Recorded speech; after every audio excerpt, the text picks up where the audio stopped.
2、1。Mic check 1 2. What it do? Welcome back to the Mic Check Podcast. This is T Word, aka the People's Champ. Today we're talking about the top ranked boxing card that's going to be happening later on today, starting at 9 p.m. Central Time, featuring Robeisy Ramirez. But before we get into that, don't forget to hit the like button, subscribe to the channel, and then after the video, jump down in the comments and let me know what you think about the content. We are switching some things up. You might have seen some inconsistencies or whatever the case may be, but we're trying to get the ball back rolling for 2024, so bear with us while we make these changes. And I'm also launching other projects, so might take a little time to get everything back on track how we had it rolling towards the end of last year. But that being said, man, this should be a really good card. It's top rank, and top rank, as I've said many times, they're really good with the prospects. They really put out good quality prospects. They go and find the Olympians and things like that, and they put those guys to work right away. So I'm looking forward to seeing this card. Got it pulled up here on my phone, so I'm going to go down the list of fights on the card. You've got Damian Kaneba versus Michael Kalik Coffey. This is an 8-round heavyweight fight, so that's going to get the card started at 4:40 Central Time. So that's in a couple hours from the time you see this video. So be sure to get your popcorn ready, get ready for some good boxing. Next up on the card, you're going to see Tiger Johnson against Espinoza, 8-round junior welterweight. So that's going to be 140 pounds for Tiger. He's one of those guys that I think has really good skill level. I think he's still putting the pieces together. So they're going to move him a little bit slower than maybe some of the other prospects like Keyshawn Davis or whatever, simply because you don't want to rush him when you know that he has a pretty high ceiling. And I think it's there for him. It's just a matter of time when everything clicks and he's going to be one of those dudes that makes noise at his division, maybe even going up to 147 because he's a pretty filled out kid. Next on the card is going to be Rohan Polanco versus Q Hunter. This is an 8-round, 140-pound fight as well. And typically you see stuff like this when you've got a guy that they're trying to move or they're really putting money behind. They'll put another fight on the card at the same weight class just in case an opponent drops out. They've got an easy feeling to make sure that this guy stays active. And Tiger, like Abdullah Mason and guys of that ilk, they're staying pretty active. These are guys that you want to see fight 4 to 5 times a year. Every couple months, you want them right back in the ring, like 8 to 10 weeks. And that's what's happening here. Jahai Tucker is a guy who may be on the chopping block for Top Rank / ESPN. He's going to be a 154-pounder, and he's fighting Francisco Daniel Verone. Verone has competed as high as 168 pounds, and now he's coming down to 154, which I didn't look at the weigh-in on this one, but I'm thinking they're probably going to do like 156, 158, somewhere in between, because Verone will have to come down quite a bit, but he's even campaigning at 160. So this is going to be a true test for Tucker. It's kind of a sink or swim fight, and he's going to have to do what he does. He's going to try to bounce back off a loss, so we'll see how it goes. But I like Tucker. I like what he brings to the table. I like that he got that dog, and if you hit him, you're going to fight back.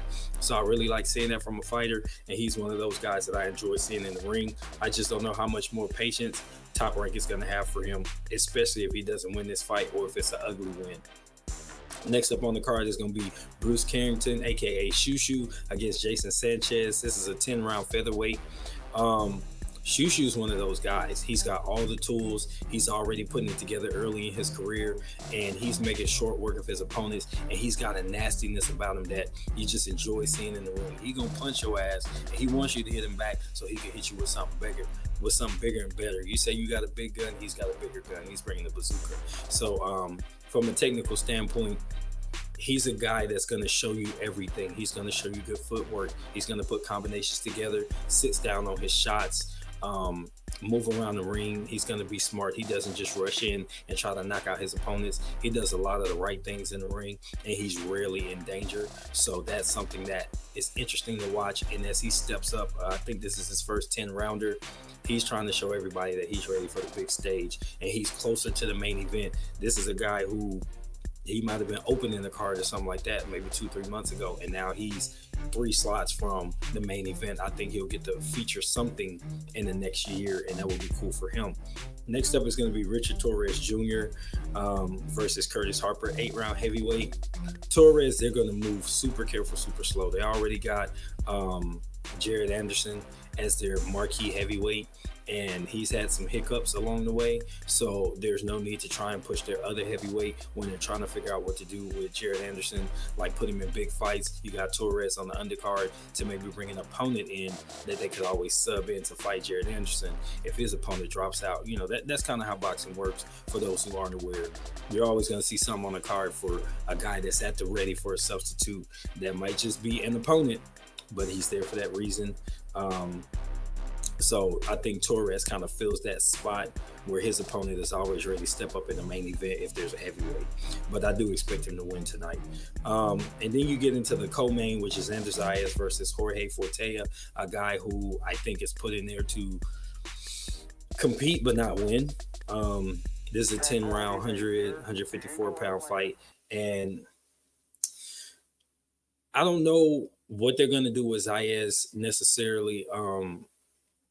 He might be moving a little too slow. And I don't know if they're just afraid that the development isn't there or whatever the case may be. But I would like to see him go into deeper water in terms of the level of competition, unless they're afraid that he's just not going to be able to give them what they want. And they're just kind of waiting for that loss so they could cut ties. Top Rank will pull the trigger on something like that. You see what they did with Berlanga. He looked ugly for like 3 fights, and it was a wrap. Xander, I think, has a higher ceiling and more marketability. Babyface, clean-cut kid, hasn't done anything crazy, has battled some injuries, so that can kind of put you on the bad side of things. So I'm not exactly sure where he stands necessarily within the Top Rank organization, but they got him in the co-main, so we'll see how that goes. And finally, Robeisy Ramirez versus Rafael Espinoza for the WBO featherweight title. And I'm picking Ramirez in this one by knockout. I think he'll just have all the tools to put it together, and I think it'll be an exciting card. This one is the main event starts at 9 p.m. Eastern, so 8 p.m. Central Time. So you're going to have to do a little bit of juggling if you're going to watch the Haney Prograis card. But there's a lot less on the undercard of that one. So I think you'll be able to see both main events and the undercard on this one and have a good night of boxing. So get your refreshments, get your popcorn ready, settle in for a good night of fights, and then meet me back here so we can talk about it later on today or tomorrow. So this has been T for the Mic Check Podcast. Until next time, I'm out. Peace.